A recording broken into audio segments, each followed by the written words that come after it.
Hello दोस्तों, welcome to my channel. आज हम लोग पढ़ेंगे जीव विज्ञान के महत्वपूर्ण क्वेश्चन। जीव विज्ञान का सामान्य परिचय के बारे में हम लोग सबसे पहले देखेंगे। विज्ञान की वह शाखा जिसके अंतर्गत समस्त सजीवों अर्थात जीवधारियों का अध्ययन किया जाता है कहलाता है जीव विज्ञान। जीव विज्ञान शब्द का प्रयोग सर्वप्रथम किया है लैमार्क एवं ट्रिवेनस ने 1801 ईस्वी में। जीव एवं जंतु विज्ञान के जनक हैं अरस्तु। जैव विकास को सर्वप्रथम समझाया था लैमार्क ने। शास्त्र का जनक हिप्पोक्रेटस को कहा जाता है। भारत में चिकित्सा के जनक हैं चरक। वनस्पति विज्ञान का जनक कहा जाता है थियोफ्रेस्टस को। भारत में शल्य चिकित्सा के जनक हैं सुश्रुत। मानव का विकास इतिहास परंपराओं से संबंधित विषय कहलाता है एंथ्रोपोलॉजी। हिस्टोरिया एनिमलिज्म पुस्तक है अरस्तु की। हिस्टोरिया प्लांटरम पुस्तक है थियोफ्रेस्टस की। जीवधारियों का वर्गीकरण के बारे में जानेंगे। जीवों के आधुनिक वर्गीकरण या वर्गीकी का पिता कहा जाता है लिनियस को। जीवों के नामकरण के द्विनाम पद्धति को प्रचलित किया कैरोलस लिनियस ने 1753 में। 5 जगत वर्गीकरण पद्धति को प्रस्तुत किया रॉबर्ट एच व्हिटेकर ने 1669 ईस्वी में। समस्त जीवों का 5 जगत वर्गीकरण है मोनेरा, प्रोटिस्टा, कवक, पादप एवं जंतु। सभी प्रोकैरियोटिक जीव सम्मिलित किए जाते हैं। मोनेरा जगत में के सदस्य हैं जीवाणु, नीलहरित शैवाल या साइनोबैक्टीरिया। प्रोकैरियोटिक जीवों में नहीं होता है केंद्रक। यूकैरियोटिक जीव सम्मिलित किए जाते हैं प्रोटिस्टा जगत में। प्रोटिस्टा जगत के सदस्य हैं शैवाल, कवक, प्रोटोजोआ में उपस्थित होता है केंद्रक। अब जीवाणु के बारे में जानेंगे। जीवाणु की खोज ल्यूवेनहॉक ने 1683 में किया था। जीवाणु का पिता कहा जाता है ल्यूवेनहॉक को। जीवाणु नाम दिया 1829 में। कोशिकीय संरचना वाला छोटा जीव जीवाणु है। जीवाणुओं की कोशिकाओं भित्ति बनी होती है कोपेप्टाइड की।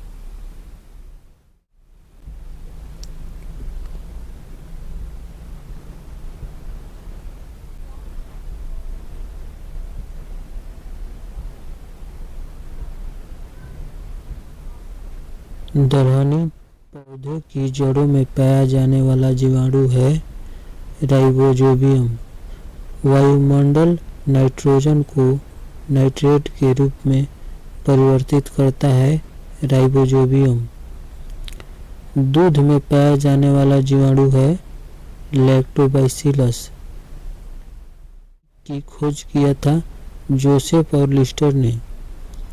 जीवाणुओं का कृत्रिम संवर्धन का खोज रॉबर्ट कोच ने किया था।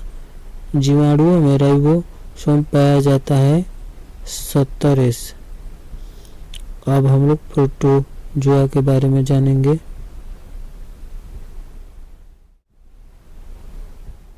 एक कोशिकीय जीव। प्रोटोजोआ शब्द का प्रयोग गोल्डफस ने किया था। प्रोटोजोआ संघ के जंतु हैं अमीबा, यूग्लिना, प्लाज्मोडियम, एंट अमीबा, हिस्टोलिका, हरा प्रोटोजोआ कहलाता है यूग्लिना। अब हम लोग विषाणु के बारे में अध्ययन करेंगे। संसार का सूक्ष्मतम जीव होता है कौन सा? विषाणु। विषाणु के अध्ययन वायरोलॉजी। विषाणु की खोज इवान वस्की ने 1892 में किया था। साधारणतः सभी विषाणु बने होते हैं प्रोटीन तथा न्यूक्लिक अम्ल आरएनए के। विषाणु का आकार 0.15 से 0.2 माइक्रोन होता है। रासायनिक रूप में विषाणु होता है न्यूक्लियो प्रोटीन।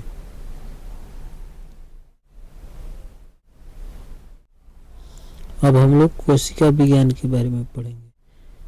जीवन की मूलभूत इकाई है कोशिका। कोशिकाओं की खोज रॉबर्ट हुक ने 1665 में किया था। जीवित कोशिका की खोज लीवेनहॉक ने किया था। कोशिका का अध्ययन कहलाता है साइटोलॉजी।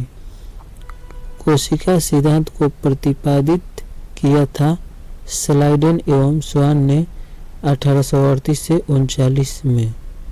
जीवधारियों की संरचना एवं क्रियात्मक इकाई होती है कोशिका। कोशिका दो प्रकार की होती है, प्रोकैरियोटिक एवं यूकैरियोटिक। केंद्रक एवं केंद्रिका नहीं पाए जाते हैं प्रोकैरियोटिक कोशिकाओं में। केंद्रक एवं केंद्रिका उपस्थित होते हैं यूकैरियोटिक कोशिकाओं में। सबसे छोटी कोशिका होती है माइकोप्लाज्मा गैलीसेप्टिकम जीवाणु की, अंडा की। मानव शरीर की सबसे लंबी न्यूरॉन तंत्रिका कोशिका। मानव शरीर में पाई जाने वाली सबसे छोटी कोशिका है सेरिबेलम की ग्रेन्यूल सेल की। मानव शरीर में पाई जाने वाली कोशिका है अंडाणु ओवम। अब हम लोग कोशिका की संरचना के बारे में बात करेंगे। जीवन का भौतिक आधार है जीव द्रव्य। जीव द्रव्य की खोज डुर्जार्डिन ने किया था। जीव द्रव्य का नामकरण पुरकिंजे ने 1839 में किया था। जीव द्रव्य जीवन का भौतिक आधार है, किसका कथन है? हेक्सले का। जीव द्रव्य सिद्धांत दिया था शुल्ज ने। पादप कोशिकाओं का बाहरी आवरण कहलाता है कोशिका भित्ति। कोशिकाओं में कोशिका भित्ति बनी होती है सेलुलोज की। कोशिका झिल्ली पाई जाती है पादप एवं जंतु दोनों में। कोशिका को एक निश्चित आकार कोशिकांगों को सुरक्षा प्रदान करती है कोशिका झिल्ली। कोशिका झिल्ली प्लाज्मा झिल्ली बनी होती है लिपिड एवं प्रोटीन से। अब हम लोग माइक्रोकैंडिलिया के बारे में बात करेंगे। माइक्रोकैंडिलिया की खोज अल्टमैन ने किया था। माइक्रोकैंडिलिया का नाम किसने दिया? बेंडा ने। माइक्रोकैंडिलिया नहीं होता है जीवाणु में। माइक्रोकैंडिलिया में पाया जाने वाला द्रव्य कहलाता है मैट्रिक्स। कोशिका का पावर हाउस यानी ऊर्जा गृह कहा जाता है माइक्रोकैंडिलिया को। केंद्र है माइक्रोकैंडिलिया। माइक्रोकैंडिलिया में ऊर्जा किस रूप में संचित रहती है? एटीपी के रूप में। एटीपी का निर्माण माइक्रोकैंडिलिया में होता है। एटीपी इकाई होती है ऊर्जा की। क्रेब्स चक्र होता है माइक्रोकैंडिलिया में। क्रेब्स चक्र की खोज हैंस क्रेब ने किया था। माइक्रोकैंडिलिया का दिल कहलाता है क्रिस्टी।